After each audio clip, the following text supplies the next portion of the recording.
अब हमारा टॉपिक है ट्रांसलेशन वेक्टर या स्थानांतरण सदिश। सॉलिड में इसका मतलब क्या होता है? चलिए सबसे पहले तो आप हेडिंग लगाइए, ट्रांसलेशन वेक्टर, और हिंदी में क्या कहते हैं भाई? हिंदी में कहते हैं स्थानांतरण सदिश।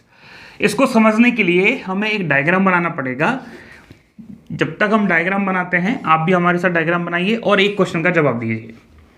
बचपन में जब आपसे टीसी की एप्लीकेशन लिखवाई जाती थी हिंदी या इंग्लिश में, तो आप कैसे लिखते थे? हम ऐसे ही क्वेश्चन नहीं पूछ रहे हैं, हम इस सदिश को समझाने के लिए क्वेश्चन पूछ रहे हैं। जिसने टीसी की एप्लीकेशन लिखी होगी उसको समझ में आ जाएगा, बाकी के बच्चे तो पहले टीसी की एप्लीकेशन पढ़ें उसके बाद फिर समझें। तो टीसी की एप्लीकेशन में लिखा जाता था कि हमारे माताजी या पिताजी किसी का भी क्या हो गया है, एक स्थान से दूसरे स्थान पर, या आप जहाँ रह रहे हैं वहाँ से किसी स्थान पर ट्रांसफ़र हो गया है, ऐसा आप उसमें लिखते थे। और इसकी वजह से आपको भी वहाँ जाना पड़ रहा है, तो आप चाहते हैं कि आपको वहाँ स्थानांतरित कर दिया जाए या वहाँ जाने की अनुमति दे दी जाए। यदि ये टीसी आपने पढ़ी है, ये स्थानांतरण का मतलब आप समझ गए हैं, तो जरा देख के बताइए स्थानांतरण सदिश क्या होना चाहिए, सोच के बताओ। ये डायग्राम आपको कुछ समझ में आ गया? हाँ जी बिल्कुल। दूर से अच्छा लगता है, पास से पता नहीं क्या लगता है। दूर से आपको दो क्यूब दिख रहे होंगे, 1 और 2। ट्रांसलेशन वेक्टर का सिंपल सा मतलब है क्रिस्टल में किसी एक पॉइंट से, लेटिस पॉइंट से, किसी एक लेटिस पॉइंट से दूसरे लेटिस पॉइंट तक, या लेटिस पॉइंट पे क्या रखे होते हैं? एटम। तो किसी एक एटम से दूसरे एटम तक जाने की यात्रा क्या कहलाएगा? Translation vector. यात्रा से मतलब, जैसे ध्यान से समझो, हम छोटी सी डेफिनेशन लिख रहे हैं फॉर लर्निंग, केवल फिजिकल मीनिंग समझने के लिए। ये क्या काम आएगा? ये आएगा टू फाइंड लोकेशन, मतलब किसी क्रिस्टल में किसी भी एटम की स्थिति को जानने के लिए कि वो कहाँ स्थित है, क्या काम आएगा? Translation vector. To find the location of any atom in crystal. बस इतनी सी डेफिनेशन है, यदि आप इसको समझ रहे हो तो। जैसे हमको इस एटम की लोकेशन जाननी है कि इस क्रिस्टल में कहाँ है, तो ओरिजिन हम ये मान लें। तो ओरिजिन यदि हमने ये माना, तो यहाँ तक पहुँचने के लिए कैसे चलेंगे कि सर हम चलेंगे इस डायरेक्शन में, माना ये ए वेक्टर आप चल दिए। उसके बाद चलेंगे, आप इस पे पहुँचना है ना आपको, तो आप चले गए यहाँ से यहाँ, माना बी वेक्टर चले गए, फिर आप चले गए यहाँ से यहाँ सी वेक्टर।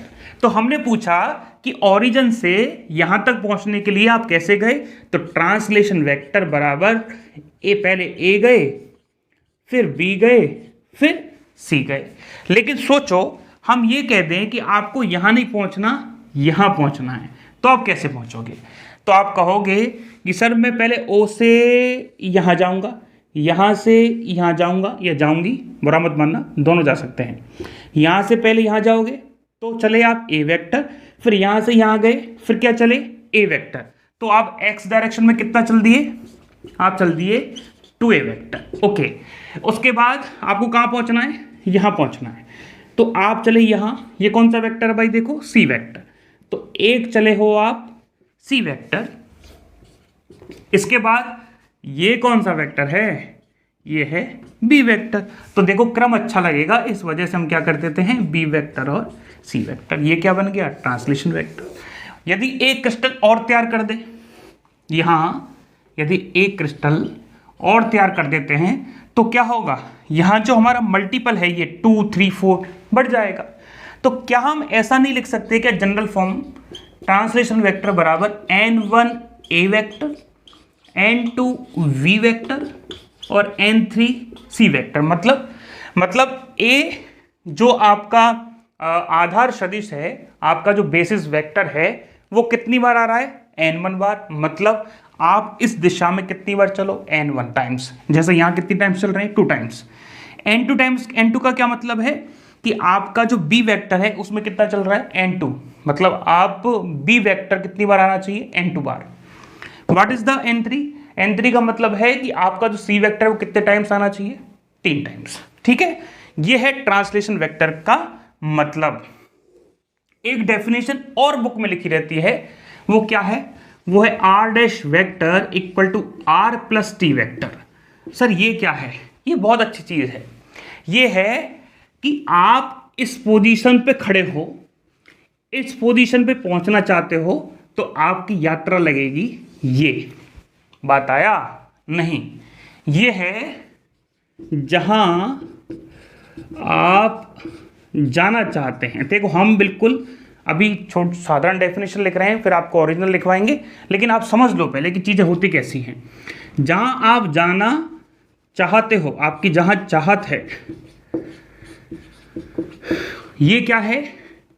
जहां आप हो, और ये क्या है? यात्रा। मतलब आप आर डैश तक, चलो ऐसा लिखो, आप आर से आर डैश तक कैसे पहुंचे हो। ओहो, पता नहीं आपको लैंग्वेज को समझ में आ रही है कि नहीं आ रही, पर ये इसका एक्चुअलिटी में फिजिकल मीनिंग है। तो हम क्या लिख सकते हैं? आर डैश क्या है? किसी क्रिस्टल में, किसी क्रिस्टल में किसी एटम की स्थिति जो कि हमें कैलकुलेट करनी है या जाननी है।